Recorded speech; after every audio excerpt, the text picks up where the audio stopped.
Welcome to transitioning from a lecture-based program to a TBL program.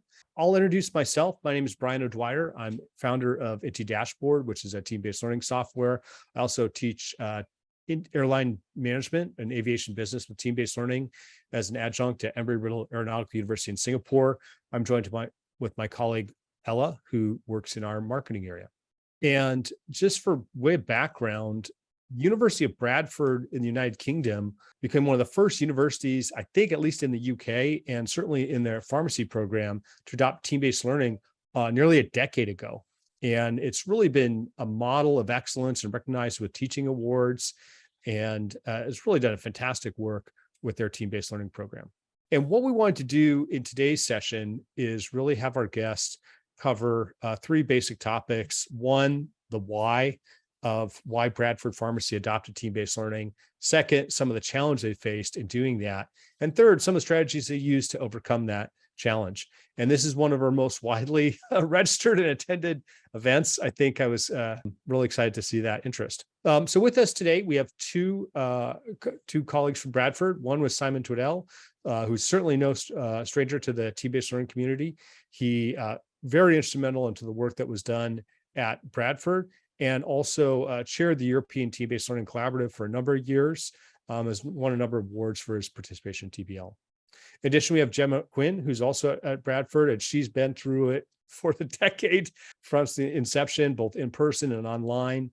And she's also a fellow and award winner for her work in team-based learning, and also board member of the European Team-Based Learning Collaborative. With that, I will stop my screen sharing and turn it over to Gemma and Simon. Hi, everybody. It's really nice to see so many people here. Simon and I thought that we'd start today by just shortly presenting, hopefully quite quickly because we want to give plenty of time for questions, but presenting to you what we've done and how we've done it, so that hopefully we set the context for you and you've got an understanding of what we did at Bradford. And then hopefully we'll answer some of your questions in the presentation anyway. But then after that, we've got plenty of time for questions, and we've put all our contact details on these slides so that if you need any advice or got any queries, you can contact us afterwards. So how did we start with our transition to a team-based learning program? So I'm going to start off by giving you some background and context to our program, and then I'll talk through some of the big challenges that we faced at the beginning and how we overcame those challenges.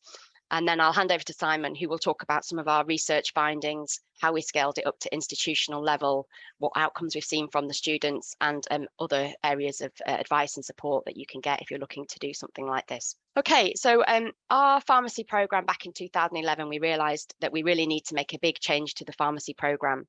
We were facing several challenges that made us think, actually, we need to do something pretty drastic here. We had growing student numbers. So now we have anything between 200 to 250 students in a cohort per year. And that was becoming increasingly difficult to manage during lectures. And we're also aware that many students were sitting in lectures and not really listening or taking any notice of what we were saying. We felt we were getting surface learners who just literally wanted to learn the information they needed to pass the exam, and that was it. And they were also quite disengaged. So we were seeing disruption in lectures. Students didn't necessarily turn up for lectures. When they did, they caused problems for the people who were there trying to learn. And we thought, this is not the way we want to teach. We want our students to really enjoy being taught here at Bradford. So we decided that we needed to produce and come up with a new undergraduate program, which we launched in 2012, and that we needed to have an engaging learning and teaching strategy for that program. So what did we want our students to do when we were thinking about our new program? We wanted them to prepare for class, and we wanted them to come to class. We were finding that even when we set pre-work for students, they rarely did it. So they turned up for class and we still had to go over all that pre-work because they weren't doing the preparation before they came. As I already said, they often didn't even come to class, and we were finding ourselves getting stricter and stricter on how we managed attendance to force the students to come to class. If they came to class, they didn't necessarily participate and engage, and we really wanted our students to engage with the learning and to enjoy their learning time and get that deep learning from their learning with us. We really wanted them to be able to apply their knowledge. As a pharmacy degree, it's very applied, so we need to understand the science, but we need to be able to use it in practice. And there's no point the students being able to answer an exam question if they can't actually apply that knowledge when they go out into practice. And really, what we really wanted to get was that the students took a deep approach to their learning, that they were really trying to understand the key concepts that we were trying to get across so that they could take that into their practice and make decisions. So we wanted to get rid of this superficial learning that we were seeing in students. And most importantly, we wanted our students to enjoy their classes. We wanted them to want to turn up for class every day. We didn't want to have to force them to come. We wanted them to be there because they enjoyed it.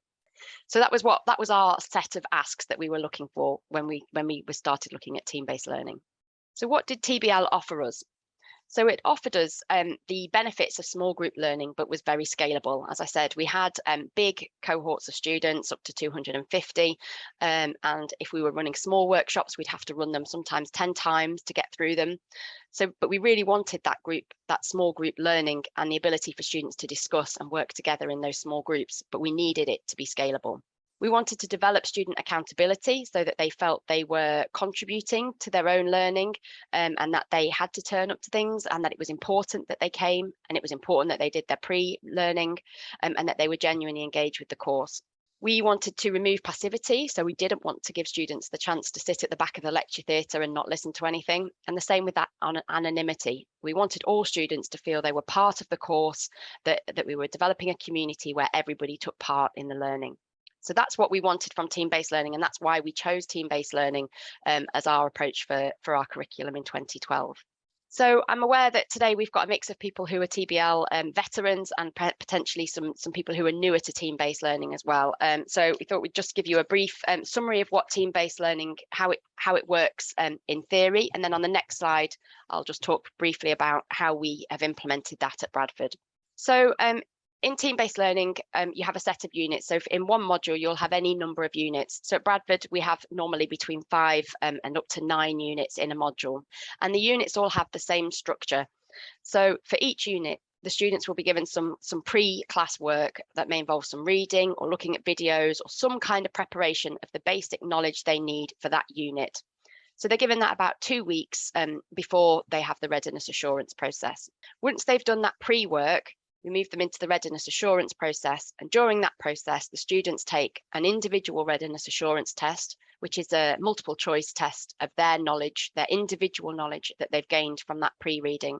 And then once they've done that, they go on to take the same test again, but in their team, where this is where they get a chance to discuss all their answers and agree on an answer. And they get, if they get the answer right first time, they get a higher score than if it takes 3 or 4 attempts. That introduces a little bit of competition into the program as well. After the readiness assurance process, students go on to do application exercises, and this is where they really apply that knowledge. So we've tested that they've got the baseline knowledge. The application exercises are where the students get the chance to apply that knowledge to a real life scenario that's something they may encounter in real life. And again, they do that in their teams, and they do that within the classroom. So all the teamwork in team-based learning is done in the classroom. And basically that's one unit, and we would repeat that process throughout the year or the semester. At the beginning of the year, we would strategically form teams. So it's really important that students don't choose their own teams, that they're strategically formed by the academics involved, the faculty. And I'll talk a little bit about how we do that at Bradford on the next slide. So they're in those teams at Bradford, they're there for the whole academic year, but some places that use team-based learning would keep them for just 1 term and then change. So the students work through the units in their team, and at 2 intervals throughout the module, they have some peer evaluation. So the first time they have peer evaluation, it's formative.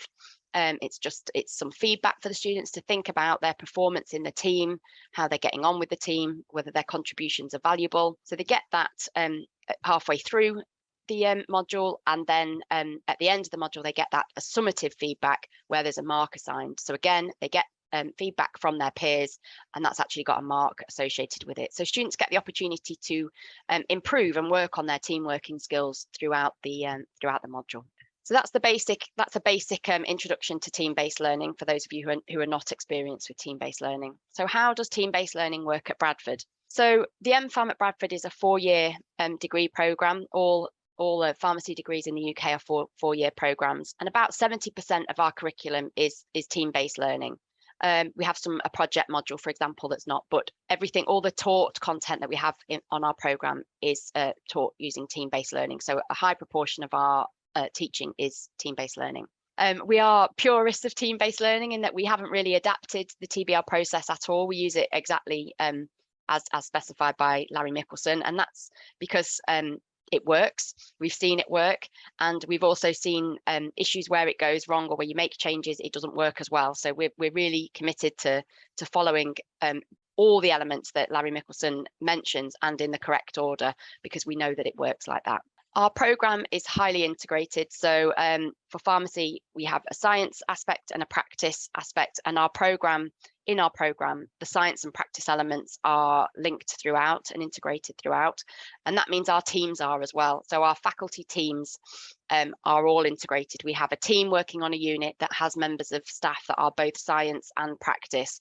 And this is something that we didn't do before team-based learning at all. So me as a practice member of staff would give a lecture towards the end of the MPharm about clinical practice, and the scientists would give their lectures more at the beginning of the program. And really, we didn't really know each other. We didn't necessarily communicate a lot. It was totally separate. But since we've had team-based learning, we now have these integrated teams where the teams work together to produce material that requires the science knowledge that underpins the practice to enable the students to make decisions. And when we teach our application sessions, we always have at least one member of science, of the science background, and one member of practice background in those sessions to help us, so to make sure we've got good coverage of all the questions and issues that might come up. As I said earlier, we form teams, and we do that very purposefully. The sorts of things that we use when we form our teams, we always aim for between 5 and 7 students in a team. We would never go over 7. So we tend to, at the beginning of the year, especially in the first year when we could have students coming later on as we go through the program, we start with 5 or 6, and that enables us to add newcomers into a team if need be, rather than ending up with a totally new team that we have to tack on at the end if we get extra students. When we're thinking about team formation in our first year, obviously we have limited information about what the students' grades are, but we look at whereabouts they've come from geographically. So we make sure that they're not together with students that they may know from school, that we're trying to mix them up so they're with people they don't know. We try to bear in mind if they're resitting a year, for example. So we try to spread anybody who's resitting out throughout the teams. We also would spread out international students, so that there's not a whole team of international students who may not understand how pharmacy works in the UK. We ensure that there's a gender balance between the teams, and we also try to factor in experience in pharmacy. So if somebody's very experienced in pharmacy, we would try and also spread those throughout the team so that we've got a good mix. As we go through the years, we tend to do the teams more on grade. So we try and make sure that each team's got a good range of ability of students. So a really high scoring student down to the lower scoring. Again, we always mix for gender so that we've got as even a mix of gender as we can get within the teams. And also resitters are spread out throughout the team. So that's how we develop our teams as we go through the programme. We have our readiness assurance tests, which we now do are using InteDashboard. So we used to do that using all paper versions. It turned out, we worked out in 2020 when we had to rapidly move online for the pandemic, that it was actually costing us £18,000 in printing. So that paid quite nicely for InteDashboard. So we have the RATs, which we run, actually we run our RATs in a lecture theatre. So we don't have a big enough room to be able to separate to have students under exam conditions in anything other than a lecture theatre. So we run our RATs in a lecture theatre. The students for the IRAT sit at least 2 seats away from the person next to them, and they're closed book. And then once we've done the IRAT, we move on to the TRAT, and the students move into their teams, again, as separated as we can do in the lecture theatre. So we don't use a specific TBL room for our RATs. We use just a standard lecture theatre. And our RAT sessions we book for 2 hours. We normally are finished within an hour and a half, but we normally have about 10 questions on a RAT, and we normally get them finished within an hour and a half. Our application exercise sessions are run separately from the RATs, so there'll be a different time of day and in a different room. And we've got specific rooms where we run our application exercises that have got tables with 6 chairs around and a computer. And they are also run under exam conditions in terms that the students work in their teams together. They're not allowed to communicate with any other team, but they do have access to all the resources and the internet and anything else they want to use to answer their application exercises. We found quite early on that if we were just asking students to make a multiple choice of a letter, because of the size of our cohorts, we have to often run our AE sessions twice. So we'd have one session 1 till 3 and the next session 3 till 5. And it became pretty obvious that the students coming out of the 1 till 3 session were telling the students going into the 3 till 5 what the letters were of the answers. So we introduced this rationale aspect to our AEs. So now every time the students complete an application exercise, they do have to choose a letter. So they have to make a specific choice, but they only get 2 marks for that specific choice if it's right. The remaining 8 out of 10 marks for their application exercise comes from their rationale. So we expect them to write down in text, we chose this answer because of this, we considered this, but we didn't choose it because of this, we looked at this, and we expect that to be referenced as well. So that's a way that we've managed to reduce the chance for our students to communicate and hopefully maximise the discussion that the students have while they're working on their application exercises. And then something that we've added in, which isn't in the purist model, is student support sessions. And these come between the students having their pre-reading and sitting their RAP. So they do the pre-reading, they identify any issues that they're struggling with, they let the lecturer know about that before they come to the support session if they can. And then basically it's a 1-hour optional session where there's an academic there who will answer any student queries and go through any issues that the students are particularly struggling with in that pack. And the students have really appreciated having that opportunity to just touch base with faculty before they have to take that IRAT and TRAT. So that's some of the things and about the way we work it specifically at Bradford that might help you if you're trying to practically implement team-based learning. So moving on to our challenges, what were the challenges that we had when we were trying to get this off the ground? So we needed to sell our vision to our colleagues, to students, and to senior management. And our colleagues at times were not necessarily, at the beginning, were not so understanding and didn't really understand what team-based learning would do. But as soon as they saw how it worked and they actually did it themselves, they were like, oh, this is amazing, we have to do this. So we got our colleagues on board pretty quickly. And the same with students, really. As soon as they start to see it, they understand. But we do have to induct them appropriately. We also had to sell that vision to our senior management because we did need some investment to change the rooms and to build these really great rooms that we've got with these tables that can fit 6 students around and all have laptops. So we had to seek institutional support. There were things about our workload model. We have a workload model in the university, and obviously that had to tie in. We also needed separate regulations for the programme because it just doesn't work with our existing university regulations really at all. But we were able to write a completely different set of regulations for the MPharm programme. As I said, we had to get the teaching spaces approved, and we also needed to get approval to use the systems that we needed to use, the software, and to be able to set up everything up so that we could run team-based learning. So we ran a pilot of team-based learning on our old programme before we rolled it out to the new programme. Simon led that, and he's going to talk a little bit about the findings of that later on. But we did pilot it, and it did require a lot of planning. So if you're thinking about doing this at a higher level, you do need to make sure that that you planned everything, because there's a lot of work to do. I would recommend that you don't get approval for your programme in October and in May and have to run it out in September. I suggest you build in a bit more planning time than that, because it was extremely challenging doing it within that time frame. Okay, so how did we overcome the challenges? So as far as the faculty were concerned, as I said, we actually showed them team-based learning, and we did that by buying in some external support. So we had Larry Mickelson and some other people from the States who'd been using team-based learning, who came over and ran some workshops with the staff and basically talked them through how they did team-based learning and gave them all the top tips and answered any questions. And that made a big difference. It really got the staff enthusiastic, and we could see these discussions that were going on. We needed to provide some educational development for staff on the process of team-based learning, but actually the 2 key things were how they facilitate, particularly application exercises, because lecturers are used to talking all the time, and actually in a TBL session, if you've written a good application exercise, you don't really have to talk at all. So we had to teach people how to draw the students out so that they were talking, not the lecturer. We also found that our faculty needed quite a lot of support in writing application exercises, and I'm one of those that I look back now at my first few application exercises and think, oh, they weren't very good at all.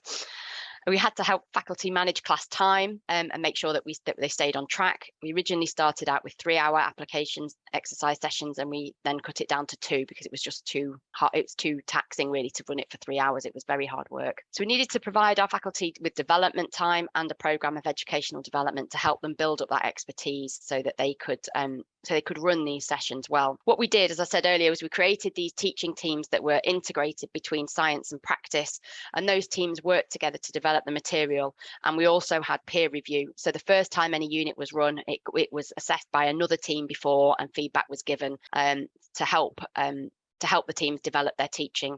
And we still do peer review of teaching, where if I was teaching a TBL session, somebody else would come and watch and give me feedback afterwards. So we do that on an ongoing basis. So there was certainly things to think about in terms of the faculty. In terms of the students, we really tried to get them involved in what we were doing. We made, I guess, our first group of students in particular didn't really realize they were coming to university to do team-based learning. So they had this very traditional vision of lectures, and that's because of the time frame of us getting it approved and when we actually had to roll it out. And so we had to do, and we still do quite a lot of work to make sure that the students know what team-based learning is, they know what they're getting into, and that they've had a go at it before they come. So we involved students, and we still do involve students in our program design and employers to make sure that it meets their needs. We do quite a lot of work before we give students an offer with them to make sure that they know what TBL is. So we do a TBL 101 with them when they come for their interview. We check at their interview that they understand what team-based learning is. And we basically say, if you don't want active and collaborative learning, don't come to Bradford because you won't enjoy it. We also showcase team-based learning at open days, and we do it with outreach to our secondary schools when we go out and speak to them as well, so that everybody understands they're going for a team-based learning degree. In our induction weeks, we really have to prepare the students for team-based learning. So we talk to them about how to work in a team, all the different roles of members in the team, and really make sure that they understand how they need to approach this. And we also make it very clear that under almost no circumstances whatsoever will we ever change members of a team. So if they've got a problem, if they've fallen out, unless there's something really significantly major, we would never change the team around. They would have to sort that out themselves. We might help them sort it out, but we're not going to change the team members, and they're going to have to live with that because that's the way it is in the working world. So they get a good induction that helps them prepare for team-based learning. I've already mentioned about the rationale for application exercises. So we need to train the students how to write a rationale. And what we actually found really with our students in the student staff liaison committees that we hold several times a year is that we found that the first year students will be saying, oh, we're having to do all this learning ourselves, you're not teaching us. And actually it was really great to see, because the final year students would correct them and say, actually, no, this might be how it feels in the first year, but when you get to the fourth year, you'll see why it's like this, and it's brilliant, and you'll really understand it, and it's great. So actually, we didn't need to say that because the other students said it for us, and it's always much better if it comes from students. They're more likely to listen if it's come from a student. So that's a brief introduction really to our course and the challenges that we faced. Simon's now going to talk about the outcomes and evaluation that we've seen from the implementation of the programme. Thanks, Gemma. Thank you, everybody, for joining us. Just to note for our colleagues in the US, a module in the UK is equivalent to a course in the US. So our units you probably read as modules, and our modules you read as courses. So just a different terminology there. So I'd forgotten about that when we were planning this. So what I'm going to do is just talk a little bit about some of the outcomes. Gemma mentioned that we piloted this in a final year module that was on the outgoing programme. So what it wants to do is do a bit of a comparison between them, just to see how they performed in the module assessment or the course assessment at the end. So the course was rolling, as we were rolling in, there was obviously the previous one rolling out. So by putting it into a final year course, it meant that we were able to keep to the same sort of learning outcomes and the same type of assessment, and then do a comparison. And what we saw, we did this in 2 final year modules. a 7% increase in the written assessment. That's not taking into account any of the TBL, so it's not the overall course assessment, it's just the written examination at the end. So we saw a 7% increase in the 60 credit module, which would be half a year's work effectively, and a 13% increase in another course that we put this into, 20 credit one, which would be about a sixth of the year. So we were quite pleased with those assessments, with those results. We also used Heidi Menenga's team-based learning student assessment instrument. I don't know whether you're familiar with that, but it looks at accountability, preference for TBL, and satisfaction with TBL. So we did that with this cohort of students that were just introducing it into the final year that had had a more traditional experience earlier on the programme. Certainly the results were positive again, is that they felt accountable to the teams. There was a very strong preference for TBL in the results, and the majority were satisfied learning using TBL. We've also done some qualitative research as well. I'm just going to share some of the challenges and some of the benefits that we established. So some of this was done in the UK, some of it was done in the US, in the pharmacy school that helped us get started. And I think this was one of the key challenges, was that workload at the beginning. It is, particularly if you're ever using it in a course, that there's a lot of work up front. If you're doing this across an entire program, as we were, over a 4-year period, then obviously that work multiplies by that amount of time. So having that upfront work and upfront planning is important. And that was a quote, but it's only for 1 year. After that, you've got so much data, you can actually then, what we encourage our faculty to do is reflect after each application exercise and just make some notes, what worked, what didn't work, what needs changing for next time, and discuss that with your co-facilitator. So for the second year, it's actually obviously a lot less work. And what we found is, by using TBL, because it is scalable, the student time was just the same, but actually the amount of repetition that we had to do is much less, because we used to do lots of small group workshops and repeat it 6, 8, 10 times to get through the cohort. We didn't need to do that with TBL. Next slide, Gemma, thank you. Facilitation skills, Gemma mentioned earlier. So again, this was one of the things that our faculty were very much used to, just giving information and covering content, if you like, and so to try and help them to sort of step back and get this in a student-centered learning, is not just sort of jump in there and give them the answer, sort of try and draw that out from the people in the room. So there's often always an expert in the room. What I tend to do is wander around when they're doing their application exercise in their teams and just listen to the discussion that's going on, and then bring that into my facilitation later on. So I think that's helpful, but that was a key thing as well. We mentioned the application exercises. We thought that was going to be quite easy because we've got quite a lot of case studies that we used already, but actually that was still one of the biggest challenges. I think anybody that's starting off on TBL will find those. Sometimes they just fall flat, they all come up with one answer, but actually the key thing there is to come up with application exercises that are authentic, that students want to do, but also that will have multiple right answers, and use things like what's the best, what's the most, rather the first thing that you do, rather than always having a correct answer. So it's something that creates discussion. You might have some wrong answers in there, but having multiple right answers. Okay, and then we've got some of the benefits that I'll share with you as well. So these all came from quotes from faculty. So 100% in attendance. I mean, that was just amazing.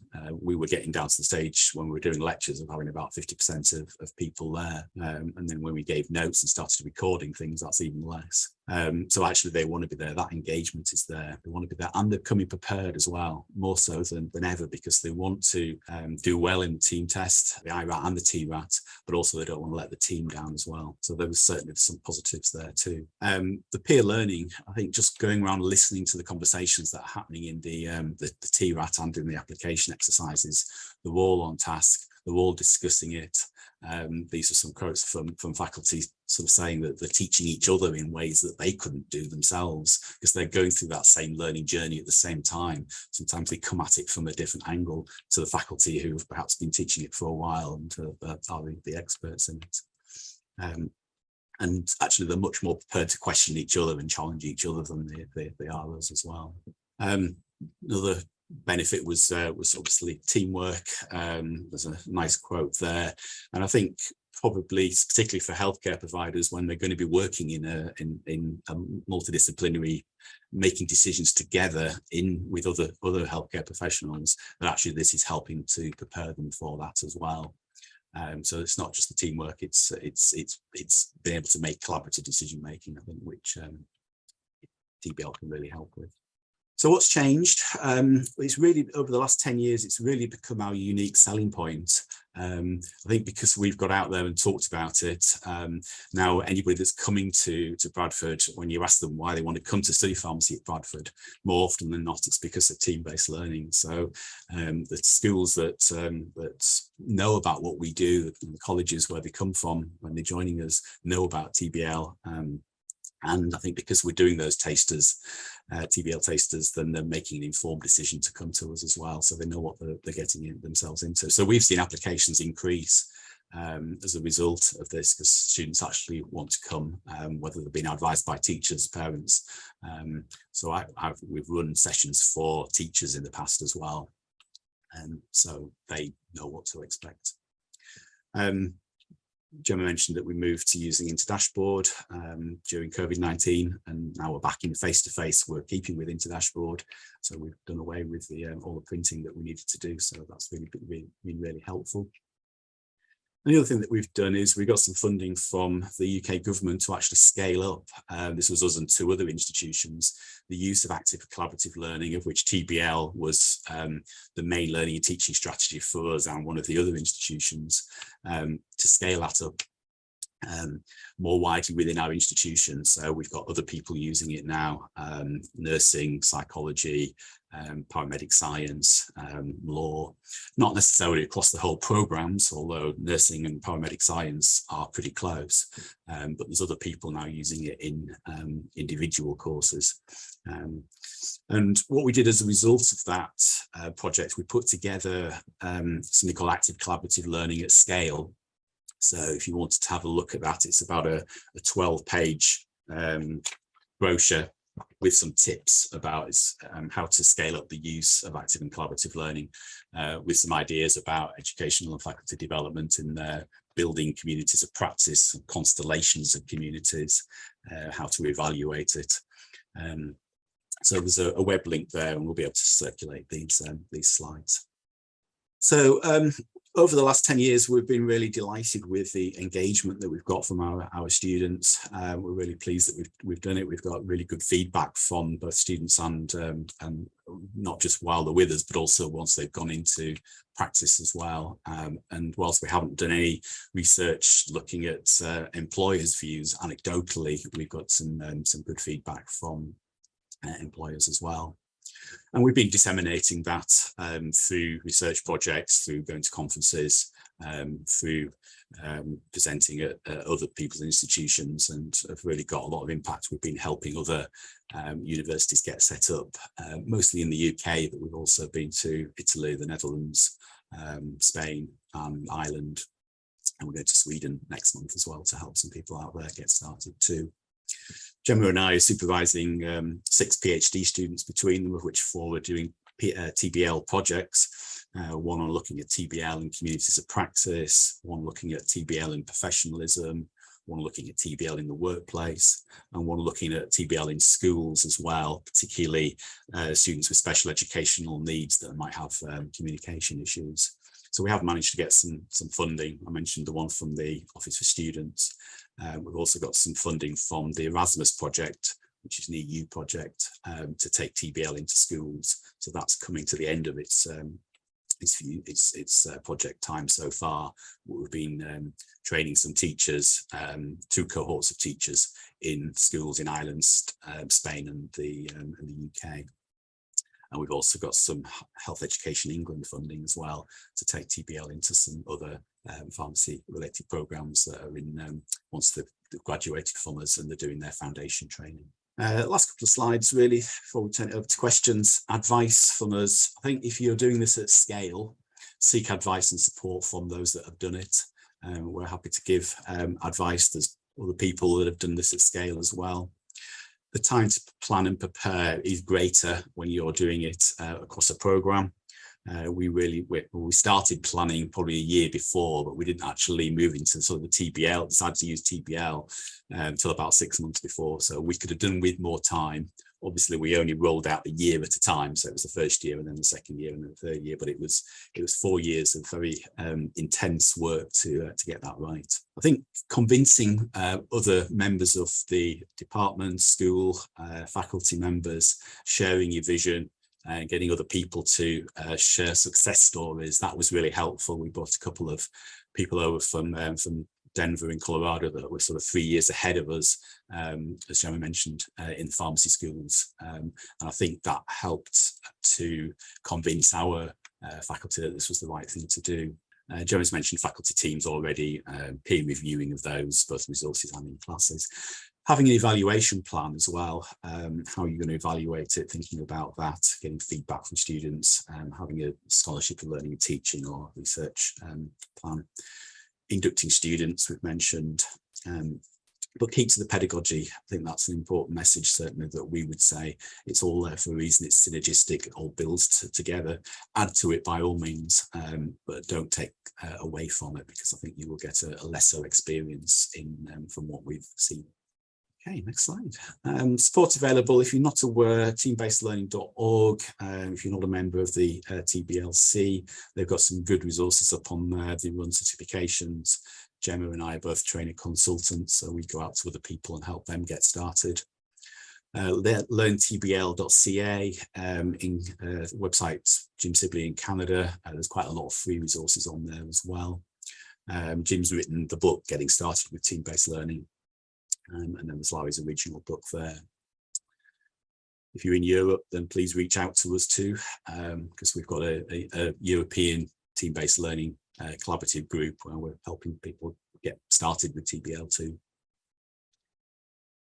Okay, what's next for us? We're trying to roll out this more institutionally, expanding to more programs.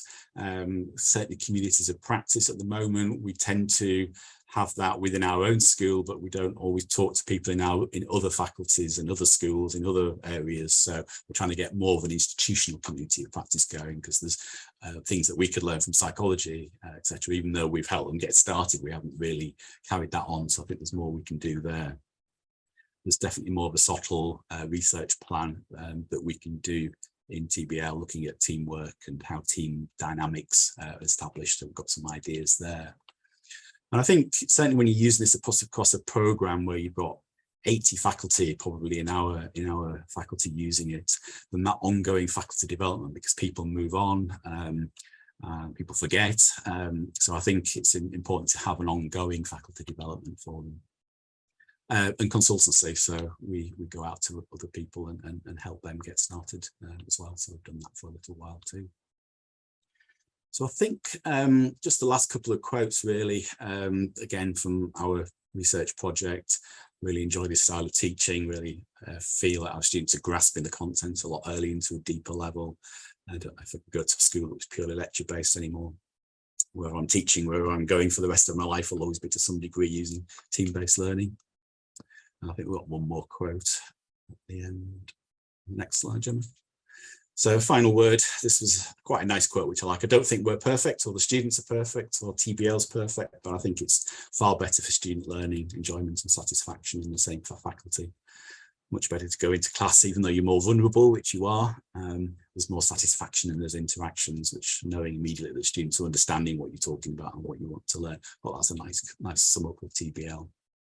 And then that last quote on the right is just from one of our first graduates that one of our first cohort that graduated in 2017. He didn't always get it at the beginning why he was learning using this way, but actually when he was in practice, quite quickly he understood that it gave him that confidence and to communicate, and realized then the benefits that it can have.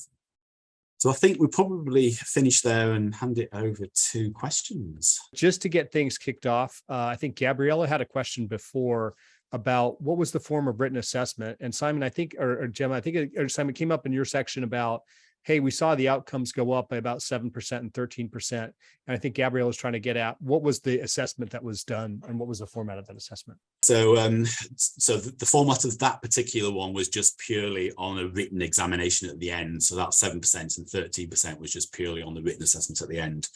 Just to talk you through how ours are built up. So approximately 30% of the course or module will come from the TBL component. So that's made up of approximately 15% from the IRAT and then 15% from the group work. So that will include the TRAT scores. We assess one application exercise per unit. The students don't know which one we're going to assess, but so they'll probably do 6, 7, 8, maybe in a unit across a 2-week period. They have to give their rationale for each of those, and then we'll assess one of them, and that counts a little bit towards that 15% as well. And then the peer evaluation is part of that 15% too. So 30% of the module or course comes from the TBL component. The other 70% comes from other types of assessments, such as might be written assignments, it might be examination at the end, it might be OSCE type styles. Does that answer your question? Okay. Yes, thank you, Simon. That's perfect. Thank you very much. I think the next one we had was from Anne about what made a good application exercise. And the ones I love to ask sometimes are, what were some that didn't work and what did you learn from those? Because certainly as you grow through this process, there's probably a few that maybe didn't work the way you wanted as well. I thought I was being really clever at the beginning, and I thought, right, I'll give them a warm-up application exercise to do first. So I planned to do a really easy one at the beginning, and that just did not work at all because it was the first thing they did at the beginning of a session. It was too easy. They all got the right answer. There was no discussion, and they were all there like, well, what's the point of all of this? So to write a good application exercise, I think it's taken me a good few years to get to the point where I think I can write quite a nice one now. And I think, as Simon says, you need to make sure that there are multiple answers that can be right. So if they can go through and exclude the wrong answers very quickly, they will arrive at the right answer by exclusion rather than because they've understood what the right answer is. So for an example, in pharmacy, I might have a case with a patient who's got some side effects that could be caused by 3 or 4 of the drugs that the patient's taking. But the question would be, which is the most likely to have caused it in this patient, or which is the least likely? Or so it's getting them to put a value judgment on it normally works quite well, rather than just is it right or wrong, but actually which would you use first, which is the top priority, which will be the worst thing to do in this case. So actually, and also things that take multiple steps. So another example of one I did this year was where again they had a list of drugs and some side effects, and I said, how many drugs would you stop in this patient? And so I didn't list the drugs, it was just they had to choose 1, 2, 3, 4 or 5. So they had to have the discussions themselves about what drugs they would stop and then come up with the number. So it's trying to make them have to do the couple of extra steps to get to the answer, rather than there just being an answer that's obviously right or obviously wrong. That's what I would say anyway. And I think, just to elaborate on that, Gemma, as well, I think it's also about having different types of application exercises. So not just select from a list where you've got A, B, C, D, E. So I think sometimes, as Gemma said, you don't give them the answers. They could write it on a whiteboard, so we use whiteboards. I've got a big diagram of an ear. One of the things they have to do is I give them some symptoms. They have to make a diagnosis, and they have to come on and stick a pin on the part of this ear that's causing these symptoms, that's causing the problem. Having different types of so one of the things we also do is record them doing a consultation, and then they discuss with each other. They mark each other's in their teams, their consultation, and they have to put themselves forward, choose one of those which is the best. And then they go forward to sort of a grand final, if you like. So they're sort of peer reviewing each other's. So I think it's about being creative with your application exercises, particularly when you're using it at scale. I think we've learned that along the way. There's still things we can do, and there's still things we're still learning on that. But yeah, having been creative and having different, it's the most fun part of TBL. I think it's coming up with some really good different types of application exercises. Wonderful. Well, thank you, Simon and Gemma. Next question comes from Daniel about how to adjust the workload model and the high workload needed to convert from a lecture format to a TBL format. And I would sort of just add in there, are there any sort of benchmarks or rules of thumb about, hey, this was 3 hours a lecture and it takes 20 hours to convert it? I know when we looked at a couple of workforce situations, I tried to do my own little time and motion study and felt it might have been about 6 hours of effort to replace 1 hour lecture or something like that. But I'm not sure what you've seen or what you've experienced in this area. We've got some kind of standard things that we've added into the workload model. So the other thing we did as part of our new programs, we moved to very large modules. So we have 90 credit modules. And so for each unit, we have a unit lead, and that unit lead gets 20 hours per year for their unit leadership, but they will have a unit team underneath them. We still haven't got this right, but we work on it, averaging it out. So if somebody's teaching a session, they get the equivalent hours prep. So if you're teaching a 1 hour session, you'd get 1 hour prep. But actually, sometimes you teach a session that you don't have to write the session for. You're just picking up notes from somebody else and running it. So kind of on average, that works out that roughly you teach some sessions without having to do much prep at all, and others you have to spend more time on. I think we worked out at the beginning, and correct me if I'm wrong, Simon, that I think for approximately 10 credits worth of learning, which would be one of our units, it took about 70 hours for us to convert that to TBL, or to design the TBL package for that unit. Yeah, because obviously we're going back to 2012 and when we were first putting this together. Now we're sort of tweaking it, then it doesn't need as much work. But I think when you're designing it from the beginning, I think Brian's probably got the ballpark figure about right, 6 times the amount of time to actually to deliver it, to actually to run it. So I think that's the first go, and then once you're up and running, it's like less than 1-to-1 sort of. Yeah, it gets super efficient really quick. Definitely. And it's reduced the amount of time that we actually have to repeat all our sessions, so we can do that and do other things with them. Because you could scale it. It's scalable, yeah. And do you run all 250 students at once, or do you run them in batches? All the students would do it in the same afternoon or the same morning. So we'd have 1 2-hour session, 1 till 3, and another 2-hour session directly after 3 till 5. So the staff would be there for 4 hours, but the students are only there for 2. And that also helps reduce the amount of discussion you can have between groups about what's happening with the application exercises. Got it. So it's about 20-25 teams in sort of the early afternoon, and then another 20-25 teams in the late afternoon, total of about 250 students. Okay. And why did you decide to break that up instead of doing it as a whole? So the rooms for the size. application exercises is that we can't fit more than 150 students in our room. It's nothing to do. It's not that we don't think we could scale up. If we had the room, we would do the whole lot in one go. And we do where we can fit them in. So if we've got a smaller cohort, we just do the whole lot in one go. Got it. Okay. That's interesting. It's fascinating how many number of times the room size actually is a determining factor of a lot of things. Universities don't have rooms that are that big, do they? We've got 3 TBL rooms which the university has developed for us. So I think the biggest one takes about 150. The smallest one I think is 108.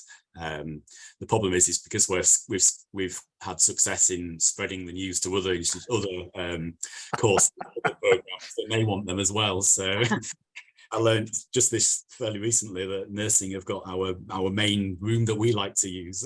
So we need more TBL rooms, don't we? Fair enough. That's a different discussion, is TBL facilities. Martha had a question. Do you know, this is a question we get from time to time, and we've certainly always struggled with this one. Do you know of any videos of TBL sessions in action? We don't. I'd love to do that. It's been on my wish list for a little while, actually. I've come across some that other people have put together. In fact, there was a video from VCU, Virginia Commonwealth University. It's about 10-12 minutes long. It was out in our discipline, and that's one of the videos that really helped convince our faculty to get started with TBL, because the first 5 or 6 minutes were very much about what was wrong with their curriculum. And then the next 5 or 6 minutes is about what they did about it. And they've got some videos of them talking about it, some students talking about it, and TBL in action. I can send you the link if you're interested, but it's showing our faculty that in 2011, 2012, who really said, so it's not just our students then that don't engage, that don't turn up. Other people have those problems today as well across the world. So we don't have them from here, but it's something that we ought to do. Yeah, absolutely. That's we get that, like I say, we get that request lots, and there's a lot of reasons why it's tricky. All right, well, let's move on to Heidi's question. She says, each semester I have students with learning disabilities have special accommodations. How do you integrate them into the system and ensure the special learning needs are being met? I think because TBL is so inclusive, when we're doing the IRATs, for example, we don't have a set time for the IRAT and the TRAT. Once we've got half of the cohort in, we give them 5 more minutes to finish off. And what we found is that, because we're the same, we get students that in exams get extra time. But what we found is when we talk to our students, we say, well, actually, this is an inclusive learning and teaching strategy in that there isn't a time limit. So if the whole cohort find it quite straightforward, the IRAT and the TRAT, then they all get less time. If they find it more complex, they get more time. That's why, as Gemma said, we book it for two hours rather than knowing that will be sufficient time if it takes longer. And we've found over the 10 years that we've been using it, we haven't needed, the students have had enough time within there for those that get extra time. We are looking at, so one of our PhD students is looking at students with communication problems to see whether that's TBL is beneficial or a hindrance to them. So that's something that we're going to be quite interested in as well. Great. Next question here is about, could you address how you use InteDashboard and whether you ask students to pay additional fee or whether you took it as an institutional cost? I can do that. So we don't ask the students to pay anything extra. We, as I say, we had to do it very, very quickly in 2020 because obviously as our whole program is team-based learning, we were panicking about in September, well, how we were going to deliver it in September. But as I say, I did do the calculation of what we were already spending just on printing for team-based learning, and it more than covered the cost for InteDashboard. So the university, I didn't actually have a great problem trying to convince the university to pay for it. And I have not had a problem asking them to carry on paying for it either. So as Simon said, we've carried on using it. Now we've gone back to face-to-face teaching, but we use InteDashboard face-to-face because it's just so much easier to manage the data basically.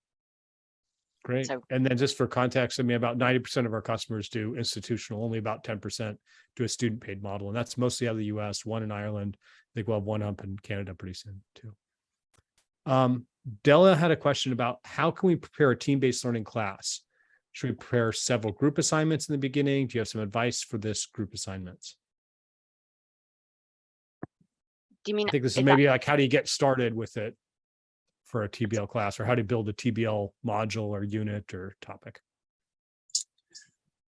I think it's very much starting with the outcomes and designing it backwards. I mean, I think because we're using it across our program, we started with the program outcomes, and then we did the 4th year, then the 3rd year, then the 2nd year, then the 1st year, and then sort of move it backwards from there. And I think because we'd broken it down into those units, I know in the US you might call it TBL modules, having that unit team then will develop their own outcomes and objectives, and having that team working together. And I think because we've got the science and the practice staff, then I think it really helps having the practice staff show the relevance of the science to practice, so they can see the authenticity of it. Does that answer your question? I think just to add on a practical note, I always take one more application exercise than I think I'm going to need to a class. So for a 2-hour session, I just on the off chance that they finish earlier, I always have one in my pocket to bring out if needed. Yeah, the one I always love in the clinical stuff is like, hey, what happens to the pregnant patient? How does that change what you do, or something like that? Or the medicine's not available anymore because of COVID supply chain. What happens next? I think that's a good point, though, because when we first started to use TBL, the people that we'd learned from, they used to use sort of a flag system. And when a bit like what we do in the IRAT, when we got, once they'd finished and made their decision, they put up a flag. And then when we got half of the cohort finishing the application exercise, we then gave everybody else 5 more minutes as we do in the IRAT and the TRAT. The problem with that was that sometimes there was the group that finished first was sometimes sat there for 20, 25 minutes while everybody else caught up. So we tend to now have, if we're doing a 2-hour session, we'll have a plan, and we will devise we think this application exercise will take 10 minutes or 15 minutes, but we'll build into that facilitation guide an extra 5 minutes if in case it takes longer. And then we'll go around, if it's got to that 20 minutes, we'll go around hurrying the other teams up and say, right, you've had your time now, we're going to finish this. And that's actually become so much easier with InteDashboard, because then you can just finish it. Whereas in the past, they were hanging on to bits of paper and saying, I haven't finished this, I haven't finished that. That's right. There's the hard cutoff, which some people like. Some people say, look, the patient died before you decided which medicine to give. So, look, I know we're right at our time, and there's a handful, another questions here. I don't know if you have more time and want to keep answering them, or I'm certainly happy to stick around and try to take a crack at these myself. How do you want to work on terms of time? I know you guys have a lot going on right now. I'm okay. I can do 10 minutes. Yeah. 10 minutes. Okay. Well, let's just go through. Maybe we'll do rapid fire. I've tried to answer the very rapid ones. I've tried to answer in the chat. So perfect. Okay, great. So we had one about how are faculty trained to ensure inclusive atmosphere for students or just diverse and historically marginalized groups. These students generally have an overall positive experience with this and their peers. I think for us, partly our students are already very diverse. We already had a big mix of students. And because this was in 2012, we didn't have specific training on how to ensure an inclusive atmosphere. It was kind of just something we've always done at Bradford. But certainly over the last 5 years, the whole university's been trained in inclusivity, etc. So that's kind of built naturally, I think, over the years, rather than us having any specific training for it from the beginning. I mean, we are aware of students who have learner support profiles, for example, and we wouldn't necessarily call on them to speak if they didn't want to speak. But generally, if we were going to ask a team, we would ask a team rather than an individual person. And then, Gemma, was it in pharmacy? I saw it somewhere they had like a narrowing of the achievement gap between historically marginalized groups. Was that in the pharmacy program, or is that somewhere else? Yeah, so as part of the Office for Students funding that we got, we did both quantitative and qualitative data. And this was our institution and 2 other institutions in the UK. And everybody improved, but what we saw was the attainment gaps narrowed. So actually students that had come from a disadvantaged background actually did better. So that gap between those and those that come from more advantaged backgrounds, in a traditional sense, the gap narrowed. Sometimes in some places it actually disappeared altogether. What we looked at was students with disabilities, students that had come from a Black and minority ethnic background, and all of them either narrowed or disappeared, the gaps, apart from gender. So gender was the only one that remained. So female students did better by about 3 percentage points in a non-traditional. This all improved in the TBL curriculum, but there was still a 3% attainment gap there. So females still did better than males in a TBL. That was the only one that didn't change. And that was exactly the same across all 3 of our institutions when we pooled data. So the gaps narrowed or disappeared for all of them apart from gender. But they still did. Well, I thought it was very compelling. I remember seeing that and hearing a few other situations like that as well. It was also, I think, on that website that I showed you, the aclproject.org.uk. Yeah, and there's the summary, and I think there's a more detailed version as well, which has lots of depth in that one too. I think we touched on this team sizes of 5 to 7, how to promote accountability among students and motivate them to change the learning style to be more independent and do the pre-class reading.